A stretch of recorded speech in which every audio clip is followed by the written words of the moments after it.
Hi friends, welcome back to our YouTube channel. ನಾನಿವತ್ತು palak rice ಹೇಗೆ ಮಾಡಿಕೊಂಡೆ ಅಂತ ತೋರಿಸ್ತಾ ಇದ್ದೀನಿ. 2 ಕಟ್ ಪಾಲಕ್ ಸೊಪ್ಪನ್ನು ತೊಗೊಂಡಿದ್ದೆ. ತೊಳೆದು ನೀಟಾಗಿ ಒಂದು 10 ಮೆಣಸಿನ್ಕಾಯಿ ಹಾಕಿ ಬೇಯಕ್ಕೆ ಇಟ್ಕೊಂಡೆ. ಬೇಯೋಕ್ಕೆ ಒಂದು ಸ್ವಲ್ಪ ಉಪ್ಪು ಹಾಕ್ಕೊಂಡು ಬೇಯಕ್ಕೆ ಇಟ್ಕೋಬೇಕು. ಆಮೇಲೆ ಸೈಡಿಗೆ ಒಂದು ಬಾಣಲಿಗೆ 2 ಸ್ಪೂನ್ ತುಪ್ಪ ಹಾಕಿ ಗೋಡಂಬಿನ ಫ್ರೈ ಮಾಡ್ಕೋತಾ ಇದ್ದೀನಿ. ನಿಮ್ಗೆ ಎಷ್ಟು ಬೇಕೋ ಅಷ್ಟು ಗೋಡಂಬಿನ ಹಾಕೋಬೋದು.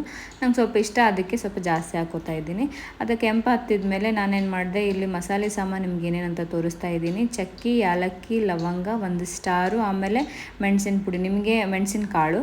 ಸೊ ನಿಮ್ಗೆ ಎಷ್ಟು ಪ್ರಮಾಣದಲ್ಲಿ ಮಾಡ್ತಾಯಿದ್ರೆ ಅಷ್ಟು ಬೇಕು. ಅರ್ಧ ಬಟ್ಲು ಕೊಬ್ಬರಿ ಬೇಕು, ಒಣ ಕೊಬ್ಬರಿ ಎಲ್ಲ ಕಟ್ ಮಾಡಿಕೊಂಡು ಇವನ್ನೆಲ್ಲ ಬೆಂದಿರೋದನ್ನು ಹಾಕಿ ಮಿಕ್ಸಿ ಸಣ್ಣಗೆ ಮಾಡ್ಕೋಬೇಕು.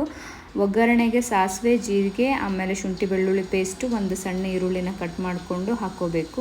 ಬೇಯೋವರೆಗೂ ಬಿಡಬೇಕು. ಅದೊಂದು ಸ್ವಲ್ಪ ಬೇಯದ್ಮೇಲೆ ನಾವು ರುಬ್ಬಿರೋಂಥ ಮಿಶ್ರಣ ಹಾಕಿ ಕುದಿಸ್ಬೇಕು.